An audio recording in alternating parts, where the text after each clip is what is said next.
Hello ನಮಸ್ಕಾರ. ಉಮೇಶ್ ರೇಷು ಅಡುಗೆ ಮನೆ ಯೂಟ್ಯೂಬ್ ಚಾನಲ್ಗೆ ಸ್ವಾಗತ. ಇವತ್ತು ನಾವು ಏನು ಸ್ಪೆಷಲ್ ಮಾಡೋಕೆ ಹೊರಟಿದ್ದೀವಿ ಅಂತ ಅಂದರೆ ಅಲಸಂದೆ ಇಡ್ಲಿ ಅಥವಾ ಶಾಖದುಂಡೆ ಅಂತ ನಮ್ಮ ಕಡೆ ಎಲ್ಲ ಕರೀತಾರೆ. ಅದನ್ನು ನಿಮಗೆ ಹೇಗೆ ಮಾಡೋದು ಅಂತ ನಾವು ಇವತ್ತು ತೋರಿಸ್ಕೊಡೋಕೆ ಬಂದಿದ್ದೀವಿ. ಈ ಅಲಸಂದೆ ಕಾಳು ಇರುತ್ತಲ್ಲ, ಅದನ್ನ ಬೇಳೆ ಥರ ಮಾಡಿಕೊಂಡು ಈ ಶಾಖದ ಇಡ್ಲಿ ಮಾಡೋಕ್ಕೂ ಮುಂಚೆನೇ ಒಂದು 2 to 3 hours ಮುಂಚೆನೇ ನೀರಲ್ಲಿ ನೆನೆ ಹಾಕಬೇಕು.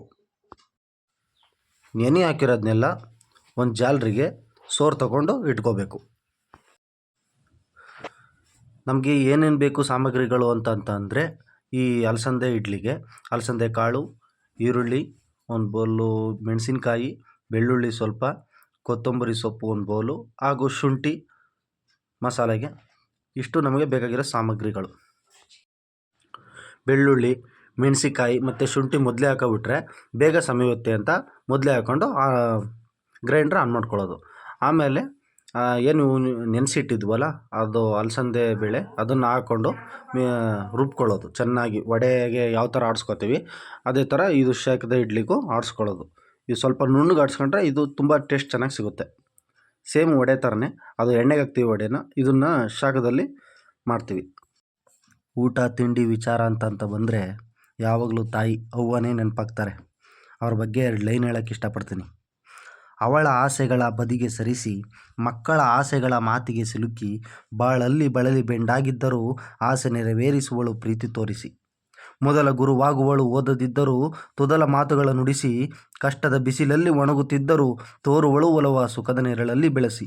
ಅಗಾಧ ತೊಂದರೆ ತಾನು ಅನುಭವಿಸುತ್ತಿದ್ದರೂ ಅಮರ ಪ್ರೀತಿ ತೋರುವಳು ತುತ್ತು ತಿನ್ನಿಸಿ. ತನ್ನ ಅಗತ್ಯತೆಗೆ ಹಣ ಅವಶ್ಯವಾದವರು ಮಕ್ಕಳ ಭವಿಷ್ಯಕ್ಕೆ ಕೂಡಿಡುವಳು ಕಾಸಿಗೆ ಕಾಸು ಸೇರಿಸಿ. ಅವ್ವ ನಮ್ಮೆಲ್ಲರ ಜೀವ.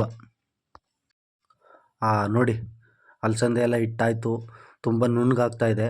ಉಪ್ಪು ಹಾಕೊಳ್ಳೋದು, ರುಚಿಗೆ ತಕ್ಕಷ್ಟು ಉಪ್ಪು, 1-2 ಸ್ಪೂನು ಉಪ್ಪು ಹಾಕೋಬಿಟ್ರೆ ಸರಿಯಾಗುತ್ತೆ. ಈಗ ಅದನ್ನೆಲ್ಲ ತೊಗೊಂಡು ಒಂದು ಪಾತ್ರೆಗೆ ಹಾಕೊಬಿಡೋಣ. ಎಲ್ಲ ನುಣ್ಣಗಾಗಿದೆ, ಎಷ್ಟು ನುಣ್ಣಗಾಗುತ್ತೆ ಅಷ್ಟು ಟೇಸ್ಟ್ ಸಿಗುತ್ತೆ. ಒಂದು ಪಾತ್ರೆಗೆ ಹಾಕ್ಕೊಂಡು ಕೊತ್ತಂಬರಿ ಸೊಪ್ಪು, ಸಣ್ಣದಾಗಿ ಕಟ್ ಮಾಡ್ಕೊಂಡ್ರೆ ಕೊತ್ತಂಬರಿ ಸೊಪ್ಪು ಮತ್ತು ಈರುಳ್ಳಿ ಎರಡನ್ನೂ ಹಾಕ್ಕೊಂಡು ನೀಟಾಗಿ ಕಲಿಸ್ಬಿಟ್ಟು ಚಿಬ್ಲಿಗೆ ಹಾಕ್ಕೊಳ್ಳೋದು. ಚಿಬ್ಲು ಅಂದರೆ ನಮ್ಗೆ ಆಗಿನ ಕಾಲದಲ್ಲೆಲ್ಲ ಇಡ್ಲಿಲೆಲ್ಲ ಚಿಬ್ಲಲ್ಲೇ ಮಾಡ್ತಿದ್ದು. ಇವಾಗ ಇಡ್ಲಿನ ಪಾತ್ರೆನೇ ಬಂದುಬಿಟ್ಟಿದೆ. ಬಟ್ ನಮ್ಮ ಮನೇಲೆಲ್ಲ ಈಗಲೂ ಚಿಬ್ಲೇ ಯೂಸ್ ಮಾಡೋದು. ಚಿಬ್ಲಿಗೆ ಹಾಕ್ಕೊಂಡು ಅದನ್ನು ಒಂದು ಪಾತ್ರೆ ಒಳಗಡೆ ನೀರು ಹಾಕ್ಬಿಟ್ಟು ಅದರಲ್ಲಿ ಜೋಡಿಸ್ಬಿಟ್ಟು ಬಟ್ಟೆ ಕಳಿಸ್ಬಿಟ್ಟು ಪ್ಲೇಟ್ ಮುಚ್ಚಿಬಿಟ್ರೆ 15-20 ನಿಮಿಷಕ್ಕೆ ಶಾಖದುಂಡೆ ರೆಡಿ ಆಗಿಬಿಡುತ್ತೆ. ನೋಡಿ, ಎಲ್ಲ ಹಾಕ್ಕೊಂಡ್ವಿ. ಈಗ ತೆಗೆದು ಪಾತ್ರೆಗೆ ಇಟ್ಬಿಟ್ರೆ ಪಾತ್ರೆಗೆ ನೀರು ಹಾಕಿ ನೀಟಾಗಿ ಜೋಡಿಸ್ಬಿಟ್ಟು ಒಂದು ಬಟ್ಟೆ ಮುಚ್ಚಿಬಿಟ್ಟು ಅದರ ಮೇಲೆ ಒಂದು ಪ್ಲೇಟ್ ಹಾಕ್ಬಿಟ್ಟೋಣ. ನೀಟಾಗಿ ಜೋಡಿಸಿದ್ದೀವಿ, ಬಟ್ಟೆ ಮುಚ್ತಾಯಿದ್ದೀವಿ. ಒಂದು ಪ್ಲೇಟ್ ಹಾಕ್ಬಿಟ್ಟು ಒಂದು 15-20 ನಿಮಿಷ ವೆಯ್ಟ್ ಮಾಡಿದ್ರೆ ರೆಡಿ ಗೊತ್ತಾಗುತ್ತೆ ನಮಗೆ. ಒಂದು 15-20 ನಿಮಿಷ ಆದಮೇಲೆ ಹೊಗೆ ಎಲ್ಲ ಬರುತ್ತೆ, ಸ್ಮೆಲ್ಲೆಲ್ಲ ಬರ್ತಾ ಇರುತ್ತೆ. 15 ನಿಮಿಷ 20 ನಿಮಿಷ ಆದಮೇಲೆ ಓಪನ್ ಮಾಡೋಣ, ಏನಾಗುತ್ತೆ ನೋಡೋಣ. ಗಮ್ಮಂತ ಇದೆ. ವಾವ್, ನೋಡಿ ಶಾಖ ಹೇಗೆ ಬರ್ತಾಯಿದೆ, ಹೊಗೆ ಬರ್ತಿದೆ, ಚೆನ್ನಾಗಿ ಬೆಂದಿದೆ. ತೆಗೋಣ, ಏನಾಗಿದೆ ನೋಡೋಣ. ಗಮ್ಮಂತ ಇದೆ. ಇದಕ್ಕೆ ಕಾಯಿ ಚಟ್ನಿ ಒಳ್ಳೆ ಕಾಂಬಿನೇಷನು.